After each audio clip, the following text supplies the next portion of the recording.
Good morning students. आज मैं आपको एक नया चैप्टर 13 सर्वांग समता, इंग्लिश में कॉन्ग्रुएंस, एक्सप्लेन करने जा रहा हूँ। इसमें हम एक्सरसाइज 13.1 से शुरू करेंगे।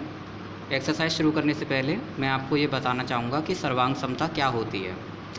यदि दो आकृतियाँ आकार और आकृति में बिल्कुल एक जैसी होती हैं, उनको हम सर्वांग सम आकृतियाँ कहते हैं।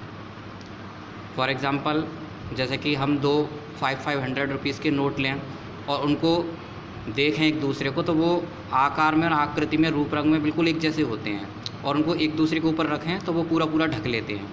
तो ये आकृतियाँ सर्वांग सम होती हैं। तो ये तो रही हमारे दैनिक जीवन की बातें। और मैथमेटिक्स में सर्वांग सम जो देखा जाता है जिनको, वो आकृतियाँ होती हैं कि आकृतियाँ किस प्रकार से सर्वांग सम हैं। आकृतियाँ जैसे कि रेखाखंड है, कोण हैं, जो त्रिकोण, जो ज्यामितीय आकृतियाँ होती हैं। ज्यामितीय आकृतियाँ जैसे रेखाखंड है, कोण है, त्रिभुज है, चतुर्भुज हैं। तो इनमें सर्वांग समता कैसे देखी जाती है, तो यहाँ हम खासकर त्रिभुजों से जुड़ी हुई सर्वांग समता के बारे में अध्ययन करेंगे। और उससे पहले ये खाली स्थान है तो इनको देखते हैं। फर्स्ट क्वेश्चन, दो रेखाखंड सर्वांग सम हैं यदि।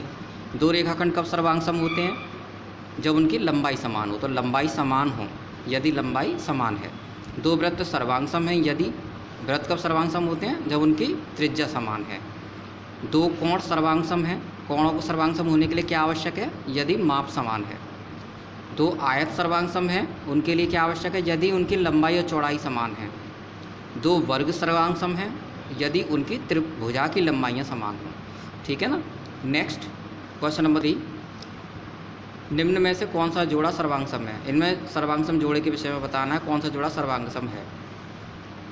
तो ये है एक और एक ये है। इनमें से कौन सा जोड़ा सर्वांग सम है? ये हम देख रहे हैं कि ये दोनों वृत्त, इनकी त्रिज्याएं बिल्कुल एक जैसी हैं। यहाँ से अगर हम इनकी त्रिज्या को नापें पैमाने से, तो ये दोनों बिल्कुल एक जैसी होती हैं। नेक्स्ट दूसरा, ये वर्ग, ये दोनों वर्ग भी सर्वांग सम है, क्योंकि इनकी लंबाइयों को अगर नापा जाए तो चारों ये इसकी भुजाएं और यहाँ पर ये चारों भुजाएं इसकी बराबर आती हैं, इसलिए दोनों आकृतियाँ सर्वांग सम हैं। नेक्स्ट, ये दोनों सेमी सर्कल बने हुए हैं, ये भी सर्वांग सम हैं। ये दोनों आयत बने हुए हैं, ये भी सर्वांग सम हैं, क्योंकि इनकी लंबाई चौड़ाई बराबर है। और ये त्रिभुज हैं, इनकी तीनों भुजाएँ आपस में बराबर हैं। ये तीनों भुजाएँ संगत भुजाओं के बराबर हैं। यहाँ ये त्रिभुज की तीनों संगत भुजाएं त्रिभुज की संगत तीनों भुजाओं के बराबर हैं, इनके कोण भी बराबर हैं। यहाँ ये दो कोण बराबर हैं, क्योंकि इनके कोणों के आमाप बराबर हैं।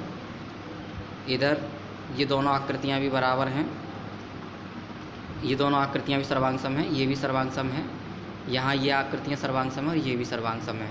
दो त्रिभुजों की सर्वांग समता के लिए तीनों त्रिभुज और दो त्रिभुजों के सर्वांग सम होने के लिए उनके तीनों कोण संगत कोणों के बराबर और तीनों भुजाएं तीनों भुजाओं के संगत तीनों भुजाओं के बराबर होनी चाहिए, तभी हम कहेंगे कि ये दोनों त्रिभुज सर्वांग सम हैं। क्वेश्चन नंबर 4, यदि ABC सर्वांग सम है, यदि कोण ABC सर्वांग सम है कोण PQR के, और ABC की माप 70 अंश है, तो PQR की कितनी होगी? तो दोनों सर्वांग सम हैं, तो दैट मीन्स दोनों की माप बराबर होंगी। तो चूँकि कोण ABC सर्वांग सम है PQR के, जो कि दिया है, तो कोण ABC बराबर PQR बराबर 70 अंश, तो PQR की वैल्यू भी 70 अंश होगी। नंबर 5, क्वेश्चन नंबर 5, चित्र में POQ ROS के बराबर, POQ ROS, ये दोनों हमारे एंगल POQ ROS दोनों सर्वांग सम हैं। तो POQ ROS दोनों सर्वांग सम हैं, दैट मीन्स उनकी माप बराबर है। तो पूछा गया है कि क्या POR सर्वांग सम QOS के? POR ये इतना, QOS के, QOS ये इसके, तो इसको हमें करना पड़ेगा, इसमें करना पड़ेगा प्रूफ। तो चूँकि कोण POQ सर्वांग सम है कोण ROS के, ये दिया हुआ है, इसलिए इनकी माप बराबर होंगी। यहाँ माप बराबर कर दी हमने, या उस पर समीकरण नंबर 1 डाल दिया। समीकरण 1 में दोनों ओर QOR जोड़ने पर, इसमें भी QOR जोड़ेंगे ये, और इसमें भी ये QOR जोड़ेंगे। तो इधर हमने QOR जोड़ा लेफ्ट साइड में, राइट साइड में QOR जोड़ा, तो जब इसमें क्यू आर जोड़ा तो पूरा ये पी ओ आर बन गया, तो एंगल पी ओ आर। और इसमें ऊपर वाले में ये जोड़ा तो एंगल क्यू ओ एस बन गया, पी ओ आर बराबर क्यू ओ एस। जब दोनों एंगल बराबर हैं दैट मीन्स दोनों सर्वांग हैं, तो पी ओ आर सर्वांग कोण क्यू ओ एस के। तो हाँ, कोण पी ओ आर सर्वांग कोण क्यू ओ एस के। इसी के साथ ये एक्सरसाइज भी फिनिश होती है। Thank you very much.